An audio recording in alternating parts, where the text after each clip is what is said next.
નમસ્કાર ખેડૂત મિત્રો। જગતનો તાત એટલે ખેડૂત। કણ વાવીને મણ પેદા કરે ત્યારે આપણે 3 ટાઈમનું ભોજન લઈ શકીએ છીએ। ત્યારે જ્યારે ખેડૂતને ખેતીની અંદર કોઈ સમસ્યા આવે ત્યારે તેની ઊંઘ હરામ કરી નાખે છે। ત્યારે આજે આપણે એક ધાંગડા ગામમાં એક પ્રગતિશીલ ખેડૂતને ત્યાં પહોંચ્યા છીએ। તો આપણે ખેડૂતના મોઢેથી જ ખેડૂતના અનુભવ સાંભળીશું કે તેને ગ્રેસ બાયોકેર પ્રાઇવેટ લિમિટેડની કઈ પ્રોડક્ટ વાપરેલી છે અને એને કેવા રિઝલ્ટ મળ્યા છે। તો હું ખેડૂત મિત્રને વિનંતી કરીશ કે આપનો પૂરો પરિચય જણાવો। નમસ્કાર, મારું નામ ગડાર હાર્દિક, ગામ ધ્રાંગડા, તાલુકો જિલ્લો જામનગર। મારે 6 વીઘાની મગફળીનું વાવેતર છે, 23 મગફળી છે અને ખાતર દેશી ભરેલું, એટલે ઉપદ્રવ મુંડાઓનો બહુ હતો એટલે મેં આ ગ્રેસ કંપનીનું દમદાર વાપરેલું છે। બરાબર 250 ml વીઘે છે, એ સ્પ્રે કરાવ્યો છે કારણ કે અત્યારે વરસાદ છે એટલે પાઈ હગાય એમ નથી, પણ સ્પ્રેની ભલામણ ખરેખર ન કરાય કારણ કે એમાં મજૂરને એવી તકલીફ પડે।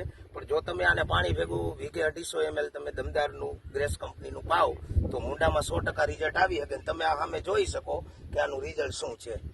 તો હાર્દિકભાઈએ એની જમીનમાં જે યુરિયા સાથે કોટિંગ કરીને આપેલું હતું, પરંતુ કંપનીની ભલામણ યુરિયા સાથે નથી, કેમ કે યુરિયા સાથે ભલામણ કરવામાં એને પાછળથી વરસાદ આવી ગયો છે, જેના લીધે ભેજના લીધે પાણીમાં ઉતરી ગયું છે, એટલે એને સારું એવું રિઝલ્ટ મળ્યું છે। લગભગ કહી શકાય કે 90 થી 100% મુંડાનું ટોટલ નિયંત્રણ થઈ ગયું છે। તો હું એક વિનંતી કરીશ કે એક વિડીયો બતાવે જે મુંડા અત્યારે મરીને બહાર આવી ગયેલા છે અને આજે 4થો દિવસ છે, ટોટલ મુંડા કાળા પડી ગયા છે। એક વિડીયો બતાવો।